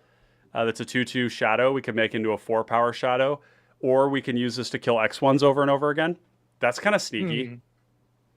I kind of like that actually. yeah. Like, I don't think we're playing Tizarus Charger. We're not playing Underworld Charger. We are playing Underworld Ragehound because this card fucks. It's so sick. Yeah. Fruit of Tizarus? No. That card is so bad. Oh, God. It's so tragic. I've lost to Okay. it. Have you really? Oh yeah, Alcatron Interesting. and his what was his deck? Uh, Oh, Vohar, was it? is it Vohar? Yes, thank you. But that deck is weird. I'm gonna clean out Anyway, the sideboard so you guys can see. What did you guys think about the prototype cards? There's two of them. There's Goring Warplow, which is a 2-mana 1/1 Death Touch, or that turns into a 6-mana 5/4 Death Touch if you play it late, or Blitz Automaton, which is a 7-mana 6/4 haste or a 3-mana 3/2 haste. The haste is kind of cool. If they came back from the graveyard, I'd be interested, but they don't. And they have no evasion. Like the Death yeah, Touch is kind of evasion, but like not really. I don't think they're that good. They're not that premium, right? yeah. You need the. I think Wales is exactly right. You need reanimation spells or grave flickers. Yeah. To make Okay, those let's worth get it. those out of here. Ironhoof Boar. I don't think this is like trample and a power buff. Yeah, get that out of here. Dirge of the Dead is interesting, but a lot of our creatures already have evasion, so giving everything fear is like not that great. I think we can get rid of that. Bestial Fury is and like Tillinolli's Crown, some of these like auras. I genuinely think Bestial Fury is gonna get us killed. Like because this card kind of reads unblockable, right? Like you just can't block the commander anymore. It's a trampling, death touching, indestructible, like, but it does draw us a card, and it does have, it does kind of read unblockable, which is cool. Like, if this card just said 3-mana draw card, it's unblockable, would that be something we would play? But we don't care about even putting it on Amber. We put it on other stuff because. Well, we could put it on Amber, but we could put it on other things too. I think. But she has indestructible, so you're like, okay, I got to get this other guy through. But on the other ones, they already have evasion, so they can't be blocked. So they don't Not ever all get of the them. benefit, right? Not all of them. Yeah, it's true. But You I was want trample envisioning. on Amber, like real Yeah, I bad. want trample on Amber, right? Mhm. And the other thing is it draws a card after it comes into play, which is kind of cool, right? So we actually get the use of the card later on. I don't Something know. else that does that is Monarch. Oh. I mean, we're not blocking, but like if other people are swinging at other people, that's a good thing, right? Monarch and I mean, initiative is also just good in the Yeah. deck too, right? Because this is just aggressive. Like I don't care about blocking when I have the initiative nearly as much because I like everybody getting to the forge and the trap and all that stuff, like damage flying everywhere. That tends to work in the initiative player's favor.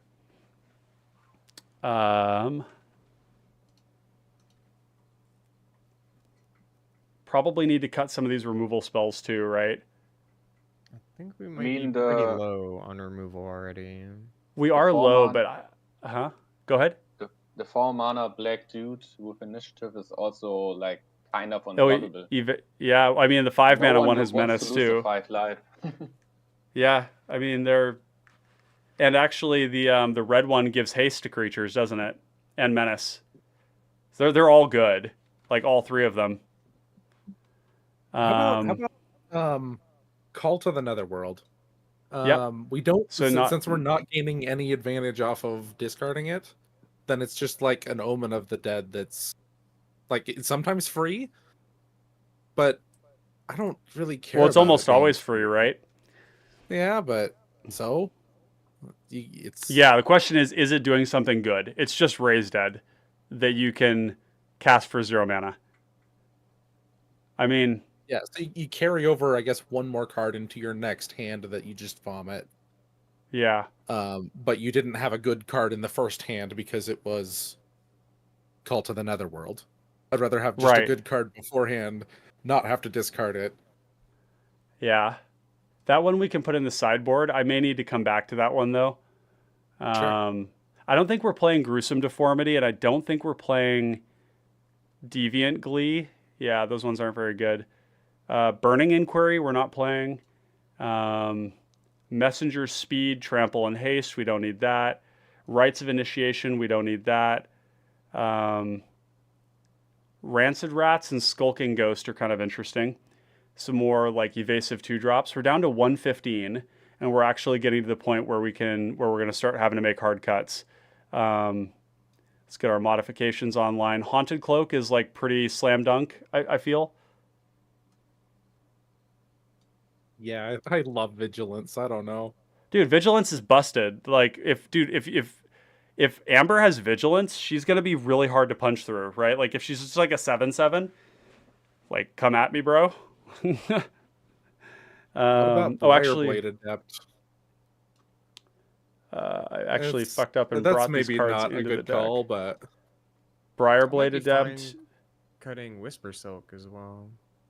Yeah, Whisper Silk is kind of an interesting one. I feel like my concern with Whisper Silk Cloak is that this card is going to either make, okay, like in the best case scenario, we actually resolve it and attach it to Amber, and Amber doesn't die on the stack, right? That's best case scenario. And in the case that that happens, the whole table cannot kill Amber now, and that freaks people out. Like, people will start to suicide themselves into you. Right? Like, it does weird things to people when they can no longer kill your creature. They start to get anxious because they're like, wow, okay, like this thing's just going to get bigger and bigger and bigger, and it's unblockable. Like, it's a big problem, right? And that may cause them to like feel like they have to kill you. And then in the worst case scenario, we play it, we try to equip it, and they kill our commander.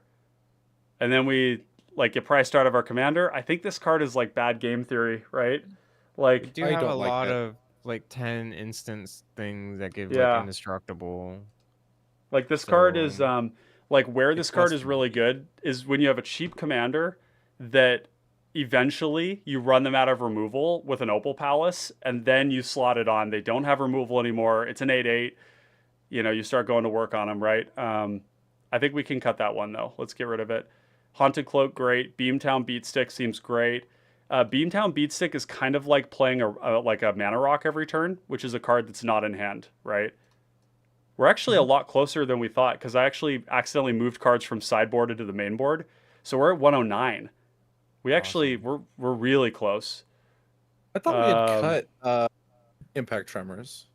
I haven't cut it yet. I mean, genuinely, like, we're a 40 creature deck, which is exactly where Impact Tremors wants to be. And these cards are just like broken right now, right? Like, they're so good. They like, are good. Pingers are just like the best thing. It is the format right now. It's like the pingers are, if you're an aggressive deck, you want to be putting pressure on everybody's life total. It doesn't die to anything really. There's just like not very many cards in people's decks that destroy it. So I think I want to keep it for now. Dude, Shatter the Oath is 5 fucking mana, dude. Yeah, I'd rather play the target player exiles an enchantment or creature. Yeah, that's a Debt to the versatile Kami. card that, like, a lot of the decks that are playing Oubliette and things like that don't have a spare enchantment, and it'll get it. Yeah, we need to play Debt to the Kami instead. The only problem is that against like a Satyr Enchanter, they like pacify that thing, and then we make them sack an enchantment, and they don't sack the pacify. Right? So like, yeah, this but deck it could have will... also just like made them sacrifice the Satyr Enchanter, which is like not bad. That's true if they only have that creature in play. That's not how my deck plays, at least. I mean, there's also big creatures that we could play that do the destruction thing, and we could like reanimate them or something. Like the one that destroys and loses you life. I mean, these effects are expensive because they do something that's really important. If our commander gets killed, it's really, I mean, not killed, but like pacifismed, it's really fucking bad, isn't it? Like, really bad. Like, our deck doesn't have draw spells in it, so like... Yeah, but I are we think just completely... At the point where we play like a 5 mana spell, we more useful to slot in Village Rites. Oh. Just for this case.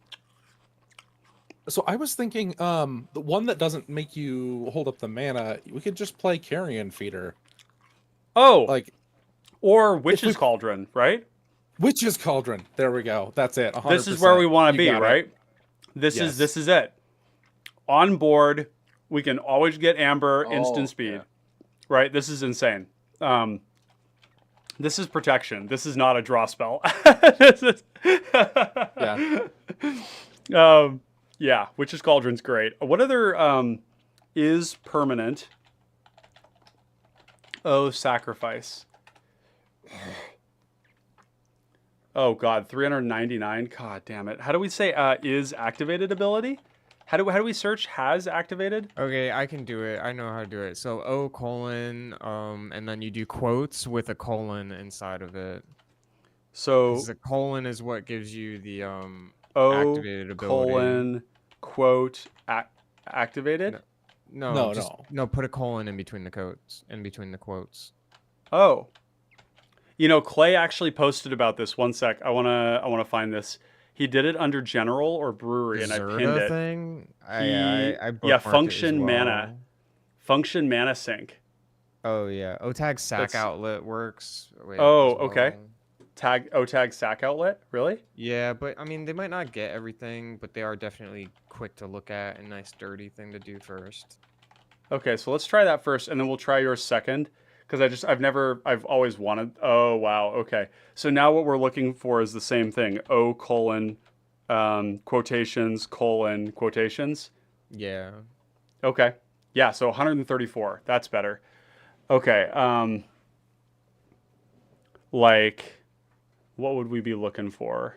Creature as well, maybe. Oh, creature. Yeah, that's right. This is quite the. Look at this. This search prompt here.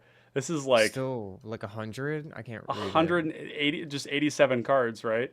Blood aspirant can do that. Bloodfire infusion is actually an interesting one. It's so But it, good like- after she has indestructible. Like maybe. Oh no, but it sacks the creature. You can put it on Sacrifice something something else. Yeah. Right, but it does wipe our board. I don't like that at all. Yeah, you're right. It's probably too spicy. I want my creatures in play. Yeah, exactly. Right. So these creatures. Oh, Sirith Ungol Patrol is a pretty good one. But the problem with this card is that this is a cool card, but what makes it bad is that it has to tap, and it's a 4/5 for 5 mana. So you want to like attack with this creature, but you can't attack and sack things. So You know, I like Bushmeat Poacher for Yep. sacking things over the Lord of the Rings card. this thing would gain a shitload of life in this deck, wouldn't it? We're talking like gain 5 probably.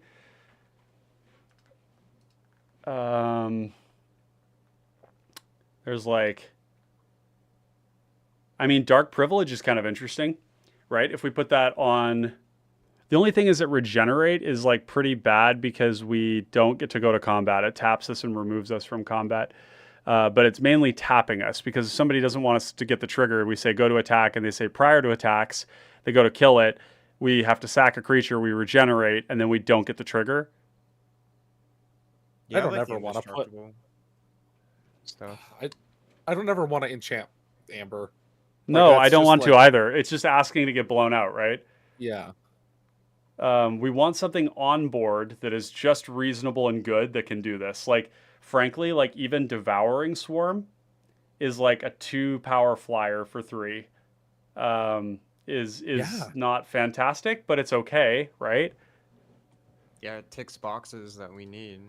It There's really also a does. Static Awakener. Oh, this one would be pretty good. 1 mana, 1/1. We would just have to hold 3 up, and we could sack it to draw a card and make it into a 4/4. Oh but- no, dude! Drawing a card a- we don't want, and we just have to hold 3 up. Ew. That's no. a lot. That's a lot. No, you're right. That's madness. We don't want that. What else? And we don't want madness either. No, we don't. Yeah, this is not where we want to be. We could. I mean, there is Dimir Houseguard. Dimir Houseguard has a lot of good finds, but I have a hard time imagining a world where we're actually transmuting this to cast something. But it is like an evasive. I mean, it is an evasive creature, right? It's an evasive creature that can sack to regenerate. It's not awful. It's just so expensive, right? 4 is just a lot, and It's a lot. And like, and any spell +3 to like, What do you like? Why are we adding cards again? Oh yeah, I mean sack Because stuff. we're just we've got looking the at sack one. stuff. Yeah. We're good with the one. we're good with the one. Well, there's Goblin Kyrugen. Well, no, that can't sack it. Oh. That just sacks to itself. And again, that's regenerate. It's not quite yeah. synergy that we want. We really need something that's well. There's makeshift munitions. Lampad of Death's Vigil. These, you know, makeshift munitions is just a finisher. You know, if you get to the late game and you're like, you know, swing all out and then like yeet your board at everybody. It's sticky. Like it's sticky. It sits there. Yeah, and if somebody sweeps our board, then we just empty our mana into it and kill a bunch of stuff. It's not bad. What that card does a lot of the time is goes like, "Hey everyone, I could kill you on the stack." So just like that's a problem. Yeah, you got to be careful about stuff like that. Then they just end up not doing it anyway. Yeah. Yeah, we've got like the Soul Reaper and the Spark Reaper. I like the Bushmeat Poacher better than those if we're just gonna have any of them, but if we're gonna have more than one. That's true. Although the Bushmeat Poacher has to tap. It gains a lot more life, but it does have to tap. It is a 2/4, but it also costs 4 mana. These ones have a more expensive activated ability, but they don't have to tap. They're very like comparable in ways, I guess. We don't even want cards. I know. From those. We don't even want cards. Big life gain mostly in the stack protection. Yeah, that's true. I think for that, I guess the life gain is considerable, but yeah, I is. just think a lot of Carrion life Feeder gain. if we're doing anything, but I don't even think we do Carrion Feeder. No, I don't think Carrion Feeder is going to be a 1/1. It's almost always going to be a 1/1, and it's going to feel bad to sack things. Carrion Feeder is a weird card. It's very, very bad in most decks. Like you have to build hard around it, and even when you do, it feels so bad to make a big Carrion Feeder and then have your opponent just fucking kill the thing. It sucks. It's like not where I want to be in this format. Makeshift Munitions, though, that card, I think that one is like that one is good enough. We're a very creature heavy deck. We have all these unearthed creatures. It's very good with them. Yeah, and it's also on board interaction.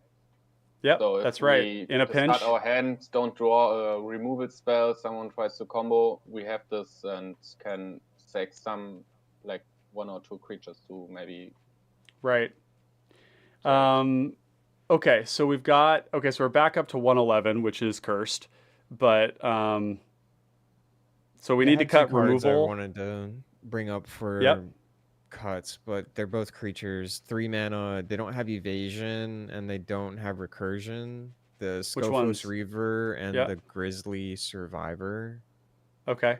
Yeah, Grizzly Survivor is starting to look pretty bad now that we're not doing Madness, isn't it? So let's get rid of that. Hagra Constrictor, is this good enough, giving Amber Menace? Are you doing any other counters on things?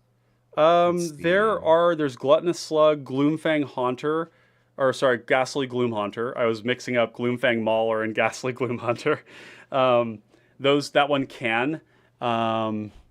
If we had the initiative, it would, but no, not a lot. 3 of your instants put counters, or 2 of them, I guess, put counters. It's basically a 3 mana 2-power Menacer, which is fine because it's giving evasion to Amber, and to deny the evasion, they probably have to kill Hagra. I mean, they could just try killing Amber, but then Hagra is still out. So if Hagra comes back again, or if the creature, but we don't care about evasion because she's indestructible. Yeah, right. That's kind of been my thought. Is like she's like the Abyss. Like she just kills creatures every turn. So maybe Hagra goes away. What about Trespasser Ilvec? We just got better versions of this. Yeah, I wanted to cut that card the whole time. Okay, good. You know, the nice thing about that card and having a discard outlet is for the cards like Exquisite Huntmaster. Well, no, but we already have the trigger. We can just put these in the graveyard. Yeah. No, that's fine. And these cards want to be in the graveyard, right? I think it's good. It's like a 3/1 shadow because we're going to discard our cards anyway. It doesn't matter. It could be better than some of these other cards. Like maybe Ghastly Gloom Hunter is interesting. I like this card because when you top deck it late, it comes out big and it's got lifelink. But early game, it's just coming out early and it's actually gaining a lot of life. This has been an all-star in a lot of decks I've played. What about Gensai Enforcers? Is this like doing so much that we need to keep it? Yeah, you can cut Genasi, I think. But it's I mean, always all of the players are being Oh. attacked.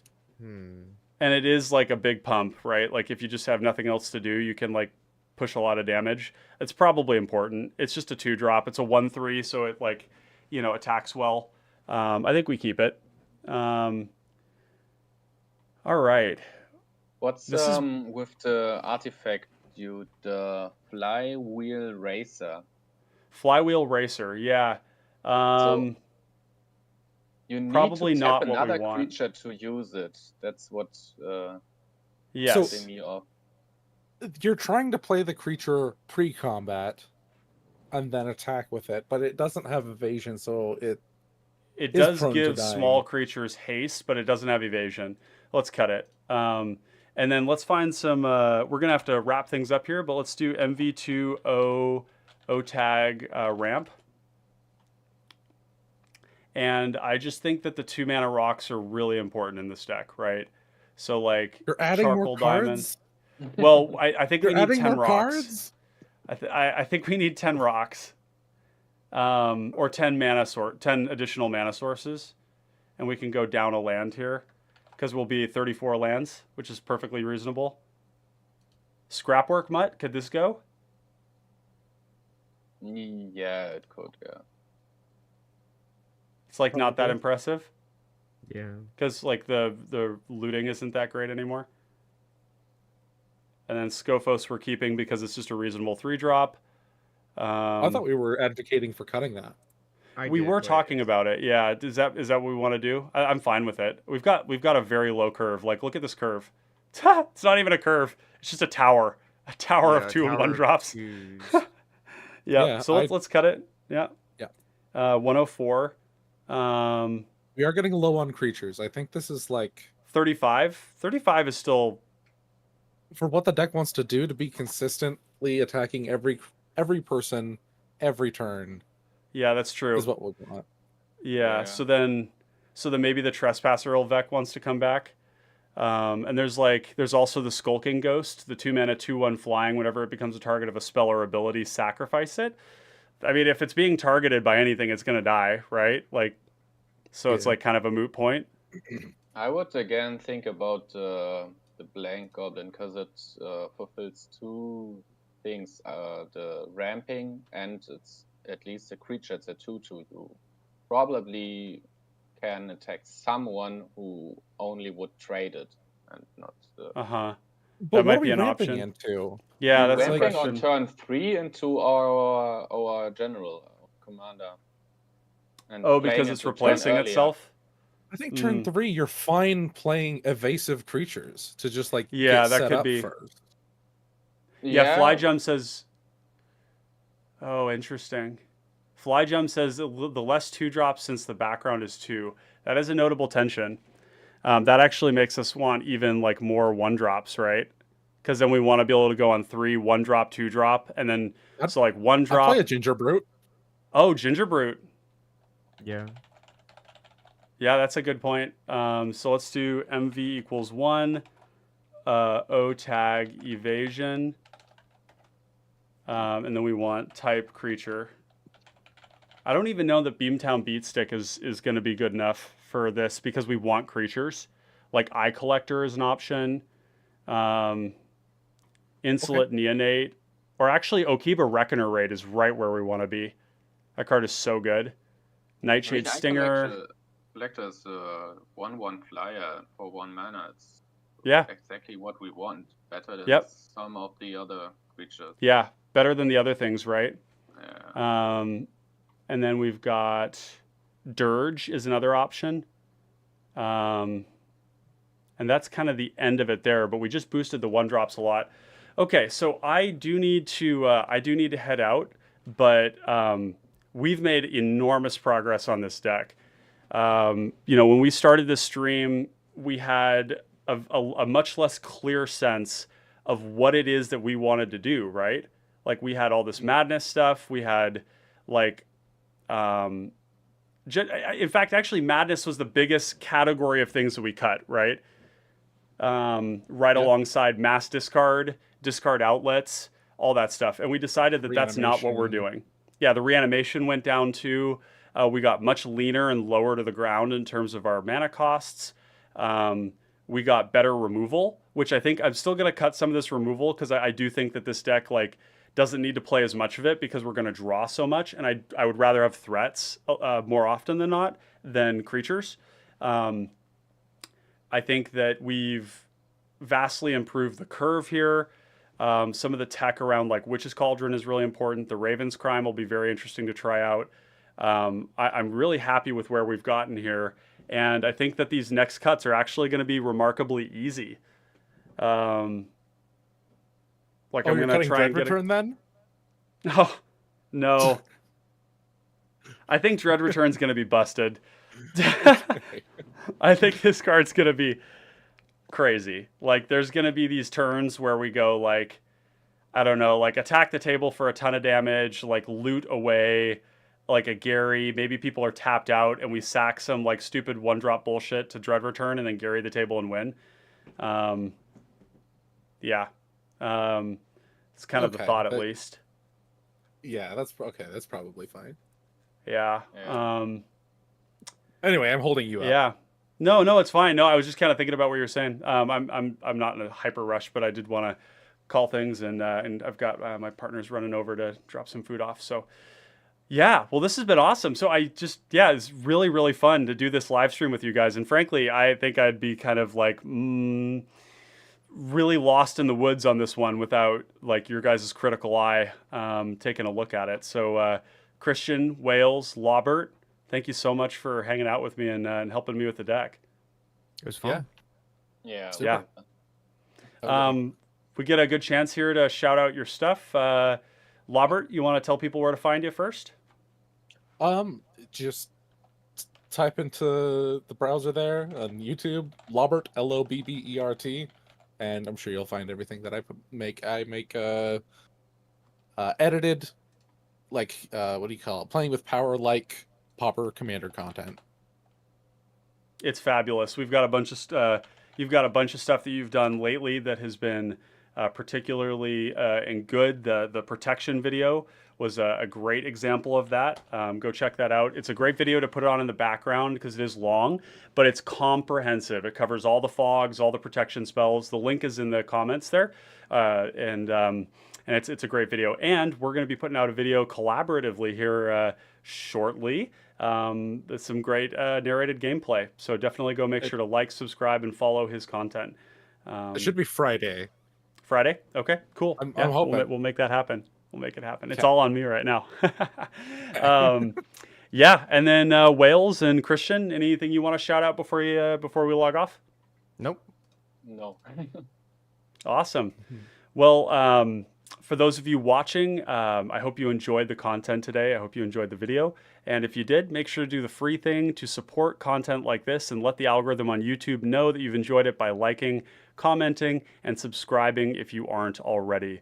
If you'd like to, we also have a link in the description below for the Patreon, patreon.com/common connoisseurs, where you can support us financially with $2, $5, $10, $20, or $50 a month, all of which promise you incredible value for your contribution. So make sure to check that out. And we've got some really fun Let's Builds coming up. Our patrons just got to vote on one of their first Let's Builds. They got to vote tonight. Tonight was a patron preferred Let's Build to work on this one. Next week is Narfi Betrayer King. And we're going to be doing some fun Shepherd of Rot, Gem Palm Polluter, Zombie Midrange in Dimir with a bunch of scabs. And it's going to be a lot of fun. So pretty stoked about that one. Had that one on the back burner for a long time. So yeah, make sure to like, comment, subscribe if you want to get notified about those things. And yeah, we'll wrap it up. Thank you guys for joining me. It was really fun having you. Yep. So Have a much good fun. one. All right, connoisseurs of fine common cardboard. We'll catch you on the flip side and catch you on the battlefield.